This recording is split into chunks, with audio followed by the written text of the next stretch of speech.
Di ta maglangan, I would like to invite everyone to open your Bibles to the book of Proverbs chapter 31. Proverbs chapter 31, and we will read from verse 30 and 31. These are only two verses, but in this chapter and in this particular verse, diri gisaysay ang description of what is a perfect woman. Nowadays, daghan og mga ginahimo ang atong mga kababayan para mahimong perfect ang ilahang physical nga panlawas. Daghang mo gasto para lang mahimo silang very attractive. Now, but as we will learn from the Word of God today, physical attribute is nothing compared sa isa ka babae nga adunay relasyon diha sa atong Ginoong Jesucristo. In Proverbs chapter 31, verse 30 and 31, it says here, "Favor is deceitful, and beauty is vain, but a woman that feareth the Lord, she shall be praised. Give her of the fruit of her hands, and let her own works praise her in the gates." May the Lord add more blessings in the reading of His Word. Now, mauni ang tinuod nga description unsa ang isa ka perfect nga inahan. As we all know, wala gi perpekto no, nakasulat sa tong bersikulo diyo, as it is written, none is righteous, no, not one. No, anyway, side bita, kining mga bersikulo nga nakasulat dili na siya ingon nga basta-basta lang ang gisulat, naagi na sa purpose. Ginatawag na siya og Romans way unto salvation, no? Magsugod diha, sunod diha, unom kulang pag isa diha, Romans 5:8 man siguro, Romans 5:8, then diri matapos, no? Kung ma-memorize ninyo ng unom lang ka bersikulo, maski pag wala kay bit-bit nga Biblia, pwede na kamusangyaw sa pulong sa Ginoo, mag-lead ka og isa ka tawo padulong sa kaluwasan through Jesus Christ. It's very straightforward and self-explanatory nga mga bersikulo. Pag mahumani, nindot kayo sa butang pagina siya og illustration diha. No? So balik ta, ang tinuod nga description, ang tinuod nga perfect nga babae, according to the Bible, it is written in the book of Proverbs chapter 31, verse 30 and 31. Which is, in an ironic way, ang nagsulat o sabihin nga gilid sa atong Ginoo, isa ka tao nga babaero. Laliman ka, ang iyahang babae tanan, 1,000.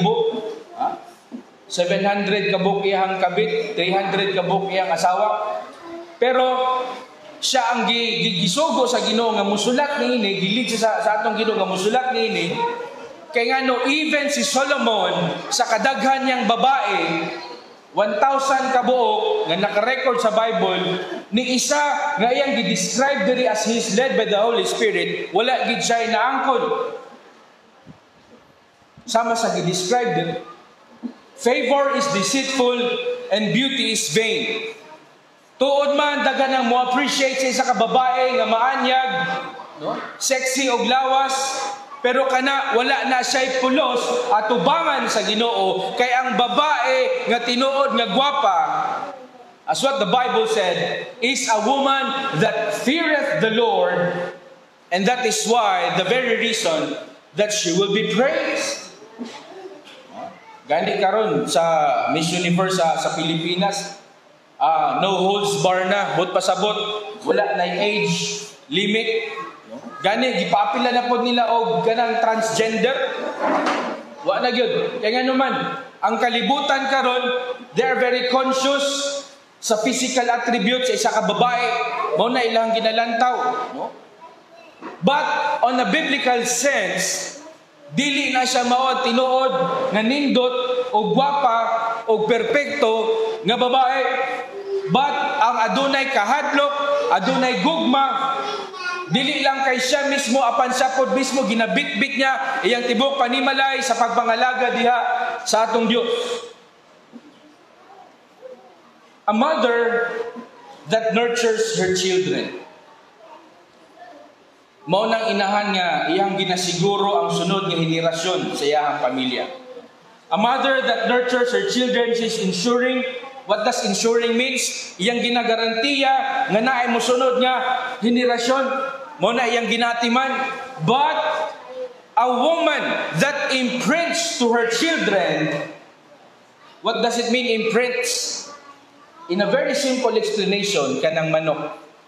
Kita mo ang manok, maskin wala di pagkaon, sige siya kakha, unya sige po siya tuka. Ang iya pong piso, unsa ginahimo siyang piso, ginasundan po siya, mukakha po, then mo tuhak po. Mao na ginatawag og imprint. Ha? Sa uban po nga mga hayop, ang mga for example, mga lions or kining mga iring, unsa lang ginahimo, gina-imprint sa ilang mga anak. Dili lang kay ang pag-hunt, pati usab ang pag-groom sa ilang mga lawas, ginatudluan. That is what we call imprinting. Now, when a mother imprints to her children godly wisdom, discipline, obedience, and faithfulness to God, honesty, responsibility, morality, integrity, diligence, and honor. Mauna ang isa ka inahan na dili lang kay iyahang ginagarantiya, but iyahang ginasecure nga ang musunod nga henerasyon dili magsunod og tonglo, but mapadayon ang panalangin nga gikan diha sa atong Ginoo. As you all know, pag ang Ginoo mutunglo sa isa ka pamilya, o sa ingon sa Exodus, even in the New Testament, that God will curse not just the next generation, not just the third generation, including the fourth and the fifth generation. And we don't want that. And that responsibility is isa po na ginahatag nato sa atong mga inahan. That's what the Bible says, give her of the fruit of her hands, and let her own works praise her in the gates. Dili lang kay dapat natong igarantiya ang musunod nato nga henerasyon mabuhi, hantod nga napay musunod nga henerasyon.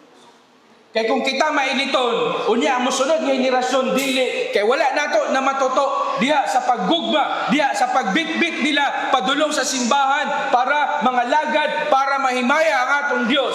I am telling you for sure, ang kana nga henerasyon ang musunod pagid ana. Dili ko sigurado kung magpadayon pa ba ang panalangin diha sa atong Ginoo. Kaya ang pagtarong ug atiman sa atong mga anak, sa atong pamilya, does not make you a successful mother, does not make you a perfect mother. Even giving birth to your child does not make you a perfect or a successful mother. Does not guarantee nga mahimo kang successful, nga imo nang gibuhi. Kadaghang inahan diha nga inig ka mag-anak usaman, gilabay lang nila ilang mga bata.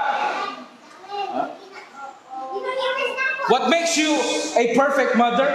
Sa dihang imong giatiman ang imong anak. Diha under sa prinsipyo sa atong Ginoo. Dili lang kay imong ginahatag ang ilang wants kay ngano man. Kasagaran ginikanan labi na ang mother mas naa siya tendency nga mo sa tawag na mo spoil sa iyang anak. Ginahatag niya tanan. Giving to that child all that he wants. But that's what the Bible says.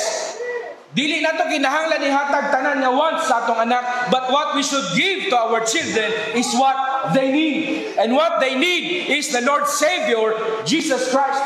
And not just salvation, but as well as the right wisdom and the right kind of heart. Una daghang mga kabataan karon na paniwara ang ilang kinabuhi. Kaya nga naman, ang style of discipline sa mga ginikanan karon dili na sama sa Biblia that we should train our children. We should train them nga ilang higugmaon ang atong Dios ug higugmaon nila ang pagpangalagad sa atong Dios ug higugmaon nila ang pagpamuhat para sa buluhat. Kapila na akong anak gahilak gid taon. Kaya akong ginakasab-an ilabi na sa iyang responsibilidad diri sa simbahan. ingon ana ang mag-train. Dili pwede pag muhilak imong anak kay diganan mo simba or dagan siyang rason, nya kabalo kang giatik lang ka. You know that you are right. Ayaw back out. Continue to tell them, continue to let them know nga mao ni ang tama ug dili na mao ang imong gibarugan.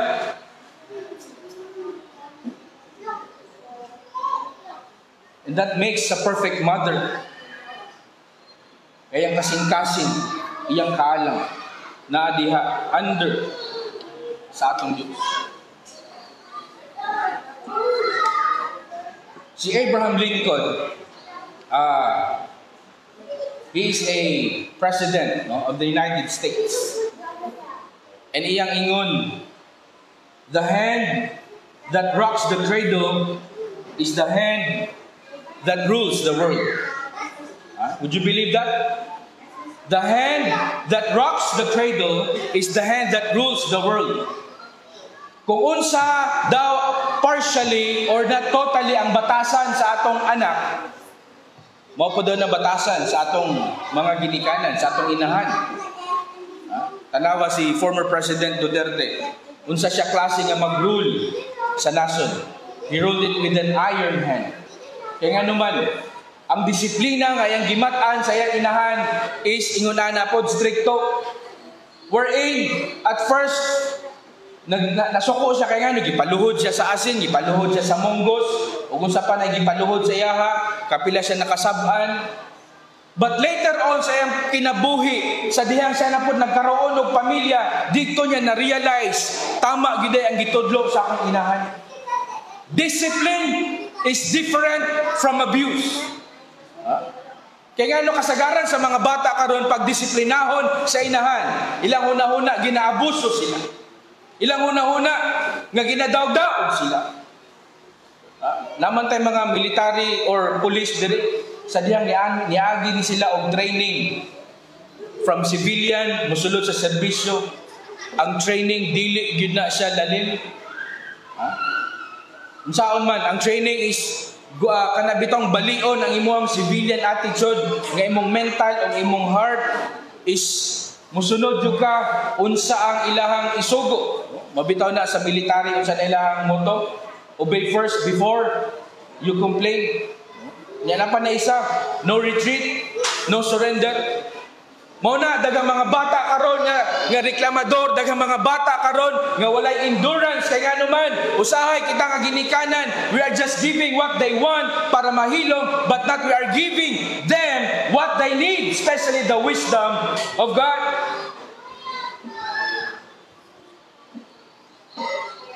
An unsuccessful mother, instead ya ilang i-enrich ang ilahang anak, they impoverish their children. There's this also a toxic mother, instead of guiding and blessing their children, they curse and they push them away from God. Instead of encouraging our children, they provoke their children to wrath and other vices. Inahan, timan-in ninyo, kamo ang ilaw, suga sa balay. And what does it mean? It means, dili lang kay muhatag mo og giya, but you have to illuminate your children. Kung unsa mo kadasig, unsa mo kadako sa inyong gugma sa pagpangalagad, unta inana po natong matransmit sa atong mga kaanakan. Kaya nga no, ang lalaki manggod usahay, kanang ang inahan may mutulay, di ba? Mutulay sa mga bata, no? May mahimong mediator sa balay. And you will become a very successful and a perfect woman, as what the Lord says in the Bible, that a woman that feareth the Lord, she shall be praised. As a wife as well, in Genesis chapter 2 verse 18. In Genesis chapter 2 verse 18, ang gisaysay diya sa Ginoo is, it is not good for a man to be alone. It is not good for a man to be alone. Sa dihang gi-create sa Ginoo ang kalibutan, no? Gihimo niya ang kabuntagon o ang kagabhion, ingon siya, it is good. Sa diyang gihimo niya ang mga kahayupan, sa diyang nakita, ingon siya, it is good. Pero this is the only verse in the book of Genesis nga ingon ang Ginoo, this is not good. That a man should be alone. And the Lord God said, it is not good that the man should be alone. I will make him a helpmeet for him. Subot pasabot, men, ang inyong asawa mo na gihatag sa Ginoo sa inyuha nga mahimo ninyong kaabag, dili katabang, kaabag, help me. Kabalo mo nga no?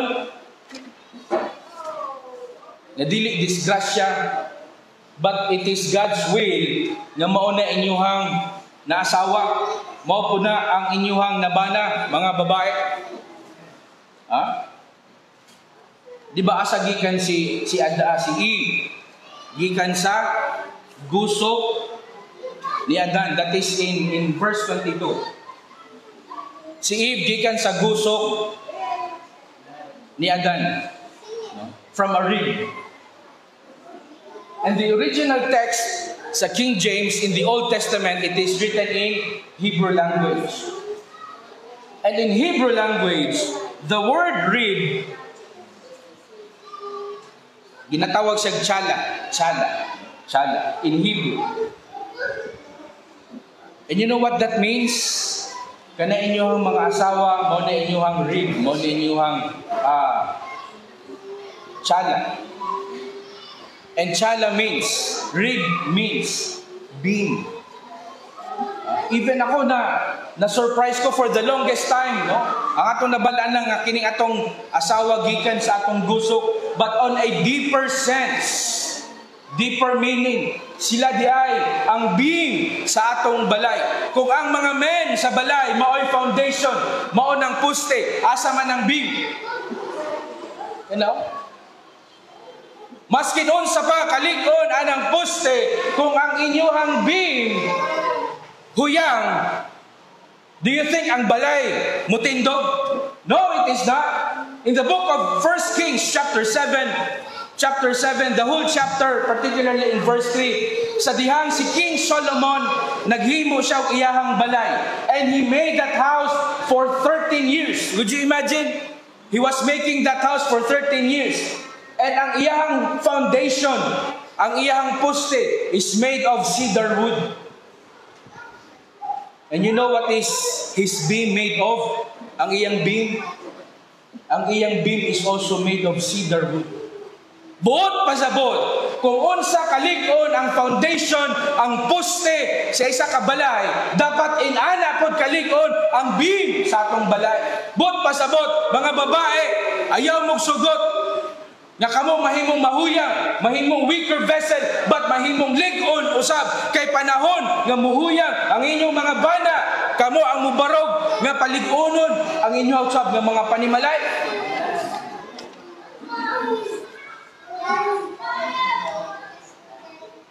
Ug asa nato ginakabit ang mga aesthetic sa balay, like ang kisame, ang atop. Kumbaga, kung atong naon, kung equal ang trabaho sa beam o sa mga poste sa balay. Would you agree on that? Kaya kung huyang ang beam, butangan ni mo mga nindot nga decoration, butangan pag mo chandelier, inyuhang steel roof steel truss pagyud mo, inyong colored roof pagyud. Maski nung sa kakusgan sa poste, kung ang beam huyang, muhugno gina. Mao na mga men, ang kananyong asawa mao na gi appoint sa Ginoo nga mahimo ninyong asawa. Mao na palanggaa, alagae ang inyong mga asawa. Kay pag once mahuyang gani na unsaon na nata sa atong balay, mahugno gid atong balay. Di ta mo sugot nga mahuyang ang atong bin. Mabitaw na kanang mga pamilya nga nanguha og laing bim, gitry niya og maghimo pod sa iyang kaugalingon pero unsay nahimo dili balay but payag-payag sa diyang gihuyop sa hangin, unsay may tabo mahugno gyud. Pero tanawan natong asawa, magkinaunsa naa may kwarta o naa may kwarta, lig-on gyud na sila. Pastor murag mali ti mo giingon na. O naa may kwarta o walay kwarta. Labaw na gyud wa gyud kwarta ang inyong asawa muunong gina sa inyo ha. Nung ka ang kabit. Biyaan gid mo ana gyud. Ren yung asawa masking palag gagutay-gutay na lang ato ang brick. Mahal gid gihapon kanay mong asawa. Dili na ko nasabtan ang word nga dream. So mga bana kanay inyong asawa, dili lang sila ordinaryo nga rib sa inyong balay, but they are the beam in our house. So women, you should know your worth kung unsa mo sa inyong balay. Dili mo basta-basta sa inyong balay. Unsa man ang kaligunan ng poste kung naman tay engineer man akong asawa, kung huyang ang beam, no? Wa giayo gid. And one more thing as wife, in 1 Peter chapter 3 verse 7. 1 Peter chapter 3 verse 7. As what God says, that husbands should always honor their wife. Kaya kung dili nato i-honor ang atong wife, dili nato respetohon ang atong asawa, kung sa ingon sa 1 Peter chapter 3 verse 7, dili nga dunggon ang atong pag-ampo. Likewise, husbands dwell with them according to knowledge, giving honor unto the wife as unto the weaker vessel, and as being heirs together of the grace of life, that namakak ba ng Bible? That your prayers be not hindered. Kining bana bitaw nga dili ginarespeto ay ang asawa. No wonder kung iyang pagampo dili ginatubag sa Ginoo but ginatubag sa demonyo.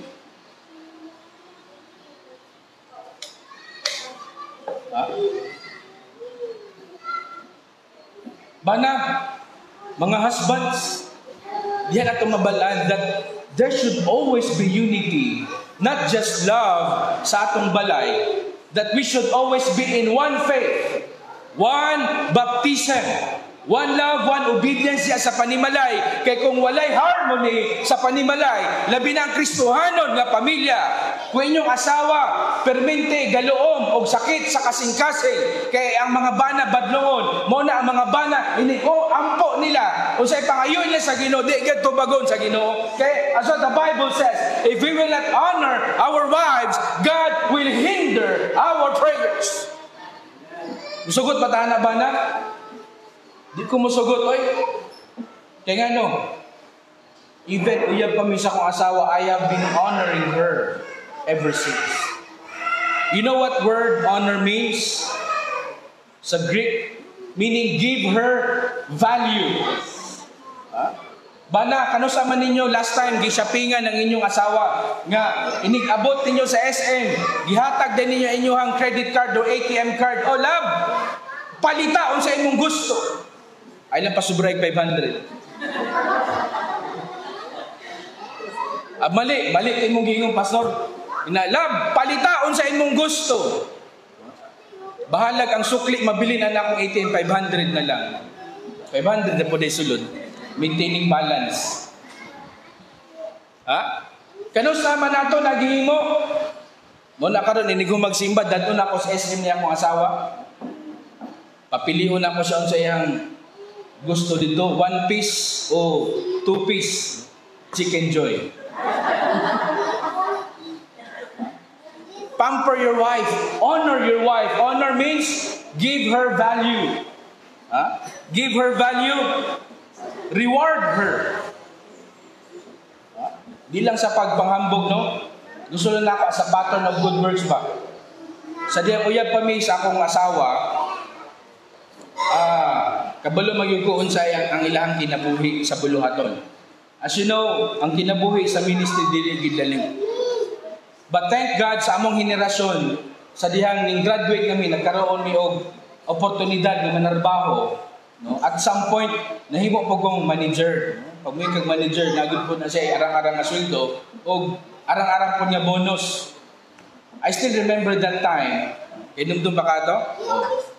Gisuroy na mo ng asa ito, SM, kana sa EDSA? Kanang pinakauna at pinakadakong SM sa Quezon City. SM North, Mega Mall, SM Mega Mall. At that time, nakuha na ko akong bonus, mga siguro to sa mga 100,000. Ako siyang gibitbit dito, iko palita unsay imuhang gusto. Siga iyang mata. Kada mo pili siya, iyag yung ginapangutan na okay lagi, pili atanan unsay imong gusto. Uso pa man to tong sandal niya kanang ginatawag og happy feet. Inumdum pa mo ato? Onso kinumdum ni mga batan-on. Palit siya ato. Sulod mi atong tindahan nga ang iyang logo kay triangle unya na question mark sa tunga. Nauna na ko ay go pa ni. And it did not stop sa una, maski pa karon naminyo nami. Ako agyapon na siyang ginapamper at some point. Pag na ako'y bonus madawat gikan sa Ginoo. Ako din na siya ako dai hatag akong card palita sa imong gusto. Walay limit. Mabalalan niya ang hurot na kay next wife, di na mo lusod. That is one way of honoring your wife. Kailahang sakripisyo dili mabayran og salapi. Pero ilang kalipay, ilang pahiyom, na they have this assurance na ato silang gihigugma, ato silang ginatiman magkinaunsa. Maunay pahiyom nga pinakalami nga atong makita. Nga inigmata pa lang nimo bana, paggawas pa lang nimo sa kwarto, pa ka nakapanutbras, nanay muhang pamahaw diya, nakalatag na. Iniglingkod nimo hungitan pagyug ka. Kaya naman, because you are honoring her, you are giving value, you are rewarding her. Labi na siyang sakripisyo sa atong panimalay. And not just giving her honor, as the Word of God says, still in verse 7, likewise, ye husbands, dwell with them according to knowledge. What does it mean? Dwell with them according to knowledge. But pasabot, mupuyo ta kauban sa ilaha, with great and deeper understanding. Kaya nga ang babae di yun masabtan, maski nun sao. Kana musinggit sila, kay nasuko sila sa atua, kaya nga na sila gibilin ng mga hints. Unya, wag, di kita kasabot, ugod sana, kaya lalaki is very straightforward. No? Nagpahumot sila, naligo sila, unya, pag-abot sa balay, wagin na to, buta ni mo, wagin, kaya naman, ang lalaki ni kuli sa balay, lahat po na yung ginahuna. We don't understand them. Mauna, pag musinggit ninyong asawa, di ka kasabot sa kuha. Mingon na ka, tinuod yun, wag ko kasabot sa imuha.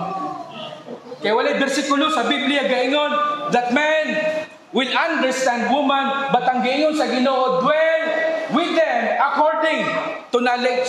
Sabton, ginato na sila. Labi na ilahang may monthly cycle when they're menstruating. Dili menstruate but menstruating. Mao na mga panahon nga makuyawan kasi mga asawa kay kusog kay mukaon, isog kaayo, kusgan kaayo. Murag bag-o ra man ta namahaw.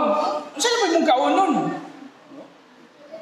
Mao na God said, dwell with them according According, what does it mean? Living with her in an understanding way.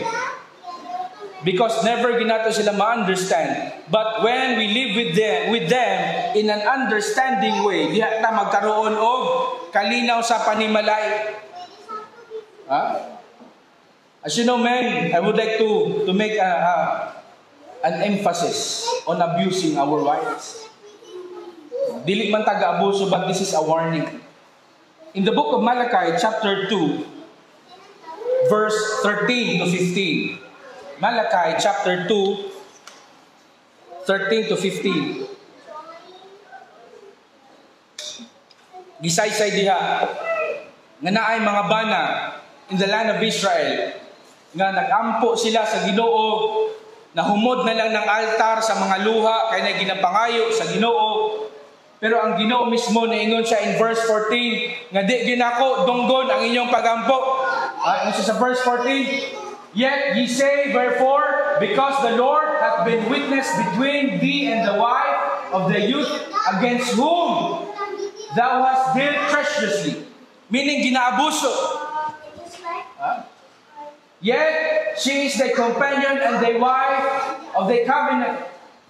Muna in verse 15, ingon ang Ginoo, I will not hear, I will not answer your prayer. Maski unsa pa imong ihalad sa ako bana, ingon ang Ginoo, pero kay imong asawa wala ka nikig-uli. Wa nimo siya gi-assure, wa nimo siya gi-honor, wa nimo siya gi-reward, I will not answer your prayer. Dili man siguro kita physical nga ginaabuso nato atong asawa, ginasumbag o ginakulata.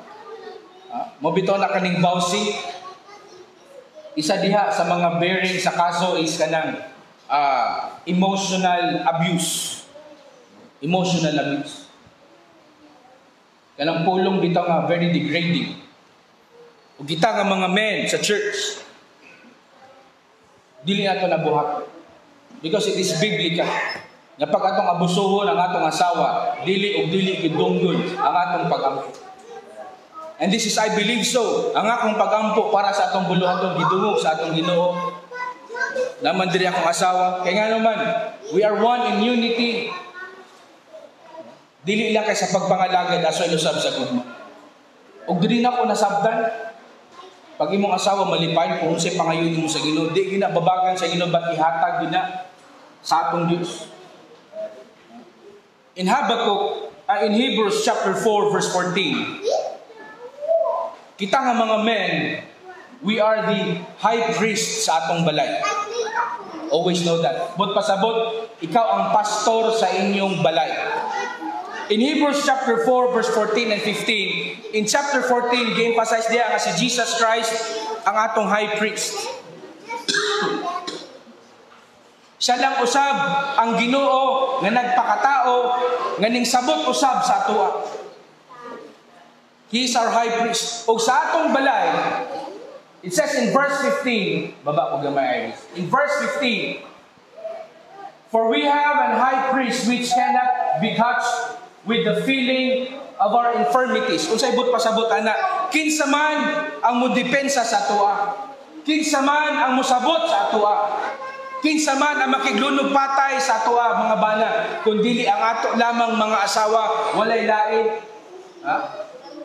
For we have an high priest which cannot be touched with the feeling of our infirmities, but was in all points tempted like as we are, yet without sin. Di ba kita ng mga bana, natay mga kahuyang, na dili nato pwede isulti sa ubang tao, but it is a confidential thing nga ato lang asawa dapat ang makabalo. Mga critical decisions sa balay. O kung ang atong asawa di siya kakasalig sa atoa, how can they fully sympathize on us if we are not trustworthy? As you know, si Jesus Christ Himself, He's also a defender of women. Kabalo ba tayo? Ginarespeto usab ni Jesus Christ ang mga kababaihan. In Mark chapter 14, there's this one event nga naay isa ka babae ngayang gibuak ang box of alabaster that is worth a year's salary. Ug iyang gibukbok kay Jesus Christ. Ug ang isa sa disipulo ni Jesus Christ, kabalo mo kinsa? Si Judas, ingon siya, gisayang-sayangan ni mo ng pahumot, may pag-imo nang ibaligya, ug gihatag sa mga pobre ang salapi. Pero sa ingon ni Jesus Christ, leave her be.